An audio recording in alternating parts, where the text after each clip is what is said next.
For decades, the trades have been viewed by a lot of people in this country as a secondhand professional opportunity, and now it's catching up to us. The fact is, we have a troubling trend in the trades where they can't get people to do the work, and it's going to have a big economic ripple effect if we don't figure it out. So I want to dive into the source. And the honest carpenter, this guy gets it. He's got a popular YouTube channel, and he's a practicing carpenter who's had to deal with a lot of the sources of this growing problem. Check this out. So I'm going to tell you this story.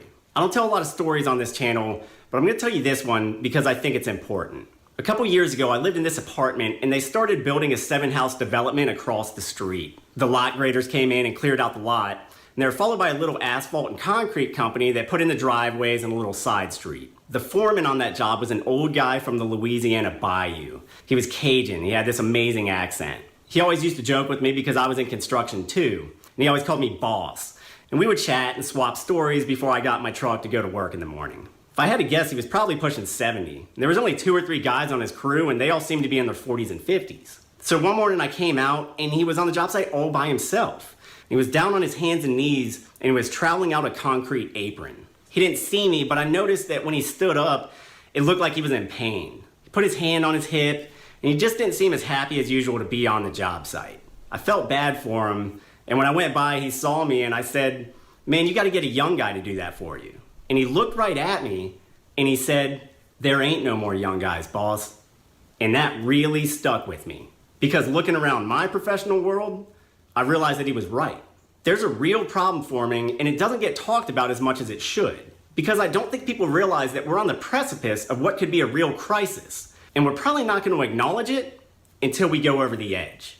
All right, so let's look here at one of the sources as to why there ain't any young guys, boss. Bottom line is for younger Americans, work has always been pretty much a 4-letter word. It's not treated with honor. It's not treated as an opportunity to contribute to the world. And so if work itself is this 4-letter word, this obligation, you gotta work, because that's how we talk about it in a lot of our houses. Then when you start talking about hard work, understand work's not good, but then when it's hard, before they even could understand maybe what goes into some of these trades and what it produces and what the financial opportunity could be if you put your time in, they're not even considering the trades because it's work and it's hard.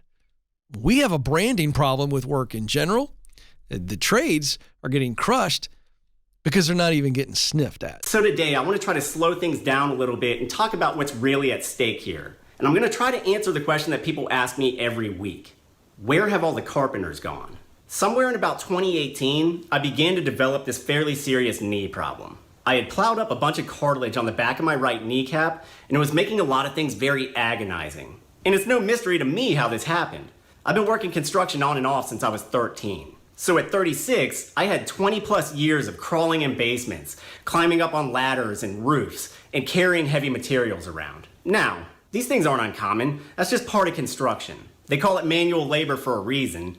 And the truth is, I love being a carpenter. You get to be outside all day, which is where I'm happiest. You build things that are standing there when you drive away, and every day is different and it's rewarding.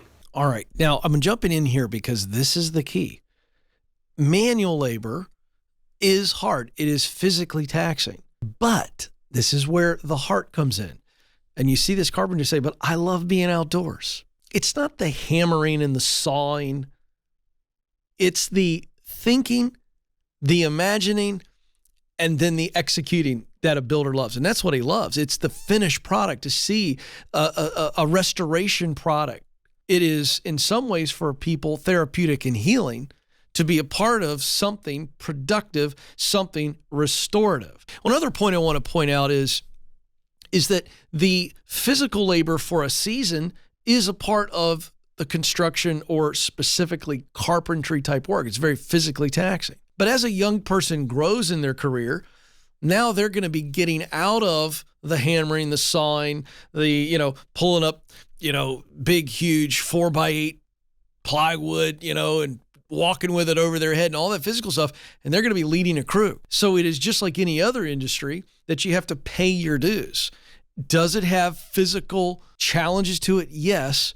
But again, the narrative needs to be, I'm going to do this really hard work for a season, and then it's going to get easier. It's going to get better. So out of desperation, I started a YouTube channel, and it somehow grew to almost 300,000 subscribers in about 3 years. As far as I'm concerned, it defies all explanation. But this is my job now, and I try to take it seriously, and I try to do it well. And yet every week, without fail, I still get calls from old clients or would-be new clients asking if I can do work for them. And I have to tell them I'm out. I had knee surgery. I had to stop. They always say, oh God, we're sorry to hear that. Do you know anybody else who does good carpentry? And the crazy thing is, I don't have a single name anymore of someone that I can recommend in the area. Not one. I'm a carpenter, and I don't know any other good independent carpenters. How does that happen? I mean, it's no mystery that trade participation is down. And I'm talking across the board, across the country, at all times. I'm not going to get into a lot of hard statistics because there are already a lot of other organizations and publications out there that are heavily researching this stuff. But these reports have been saying for years now what most everyone already knows on some level. Young people aren't going into the trades as much. From what I've read, something like 75% of contractors across industries have said that the shortage is preventing them from taking on more work and growing. Now, this gets to real economic impact. When young people aren't being marketed to that a career in the trades is, number one, honorable. It is profitable. They're not going to do it. And the reality is a young person who starts out on the job in any trade eventually moves up the ladder to become the owner of a company that provides the service of the trade, whether it be plumber, electrician, carpenter, whatever. But it's not marketed that way. Everything that's marketed to young people in today's world is, well, first of all, the best way to be successful is to get a degree. So that very message immediately diverts attention away from the trades. Now, the economic fallout of this is when builders can't hire carpenters, they can't build as much, can't build as quickly. And when you see affordability crisis with housing, and you could say that we're seeing that right now, guess what? It's going to be years before maybe certain builders can build more affordable homes or apartments. This has a real economic impact. If we can't build it, you can't buy it. This is hard fact, and it's hitting every corner at once. And yet, from my point of view, not all trades are experiencing this equally. When my old clients call and they need the name of a good carpenter, I got nothing to offer. But if they ask me for a plumber or an electrician or an HVAC specialist, I can throw out 10 names. If they need a roofer, I got 5 companies to throw out. Painters, drywallers, got a dozen of each. And yet I can't give them a single decent carpenter that's essentially doing what I was doing in the field. Now, why in the world is that? Frankly, it's because carpentry is a tough gig. Carpenters have a lot of responsibilities. Think about it. We live in the age of specialization. The mortgage crisis of 2008 decimated the construction industry. You had mid-size and large construction companies all over America essentially vanish overnight. They disbanded their workforce, and for some years, these people were without jobs. They drifted into other industries, some line of work that wasn't quite so boom or bust. Some of them remained in construction in more specialized, smaller fields, but a lot of them didn't. They were forced to go on to something that seemed more reliable, something that would always be there and would always pay. And of all the factors involved, it's that last word that makes all the difference. Pay. Why aren't there as many carpenters around as there used to be? Frankly, because it doesn't pay that much. All right, now here I want to point this out. This is absolutely spot on, and this comes down to corporate greed. You have national home builders who are building tens of thousands of homes a year, right? Different neighborhoods, different counties, different states, lots of the same plans. You can go in one state and see what this national home builder did. Go to another state, looks like the same stinking neighborhood. What are they doing? Well, they're taking the same blueprints, right? Same housing plans, and they've got this thing down to a science. And so they know they're ordering tens and tens of thousands of these faucets, of this drywall, of this whatever, siding, planking, whatever. And so here's what's interesting about home building.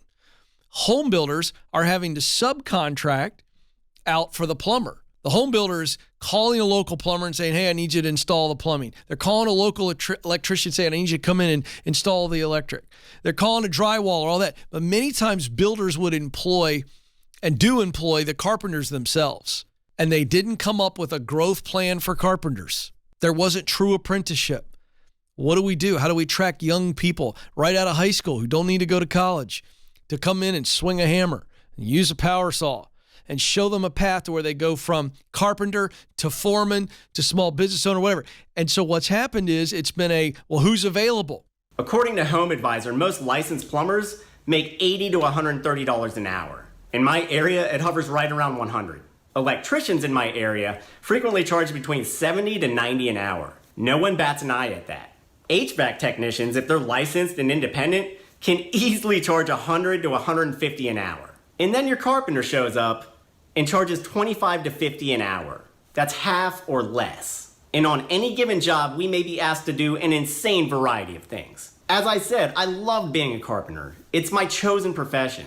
Carpentry is like romantic. It's the most romanticized trade. But when a young person comes up to me and says, I'm thinking about getting into the trades, should I become a carpenter? At this point, I feel obligated to look them in the eye and say, no, don't do it. Go get your plumbing certification, your HVAC training. Do your 2 to 4 year apprenticeship. Learn as much as you can. And as soon as you can, go out on your own. Make those big bucks. Put it away. You play your cards right as a plumber, you can die a multi-millionaire and have plenty of money along the way. Don't be like me. Don't blow your knee out at 36 and have to rely on a YouTube career to finally have the money to pay to fix it. That's the reality of our jobs in the trades. We will have to sell, to some degree, our bodies and our health for money. That's the hard truth of the matter. Now, many of you out there might be watching this and saying, you're not helping anything right now. Here, I'm supposed to be an advocate for the trades, and I'm telling young people it's going to destroy your body and leave you poor. But I'm not actually talking to them. I'm talking to you, the viewer, who hires tradespeople for work. You're the one who's holding the checkbook. And the message I have for you might actually be a little bit scarier, because I only see one way out of this labor shortage crisis. In the future, there's a good chance that you're going to have to pay more for everything. The old timers, like my concrete buddy, they're aging out. They can't work forever. In the next generation who needs to fill their shoes, why are they going to come do it? Organizations like the National Association of Home Builders want to advocate for people to get back into the trades. They want to make it seem cool again and worthwhile, which it is. But I'm sorry, it being cool is never going to bring these kids back. It's a very good point, because too much damage has been done as to the branding around trades. So it's not about cool. It's about the heart. This gentleman talks in these videos about it's romantic. It's about storytelling. Cool is not the narrative. Worthwhile, purposeful, meaningful, freedom, opportunity. And I'm going to tell you what's missing. The National Association of Home Builders and all those involved, they need to get involved with true apprenticeship programs and get involved with their state governors and begin to educate for real opportunity, not coolness. It's not a marketing campaign. It's real education on what a path looks like. There is only one thing that has ever historically motivated people to do difficult jobs: money. All right, this is not true, because money wears off. And the fact of the matter is, you could be making $150,000 a year as a carpenter, but if your knees won't let you do it, you're not going to do it. So again, throwing wages at this issue is only a part of the issue, but you don't lead with wage increases and charging more. You've got to create more opportunity, and you've got to change the structure at which carpenters are being paid. And again, you've got big-time home builders that are the culprits here. Got to solve that. The pay will cycle out and take care of itself. You can win in the trades, but I can tell you this, you're going to need an apprentice-type relationship, someone who will invest in you. They'll pay you, they'll train you, they'll promote you. And those people are out there.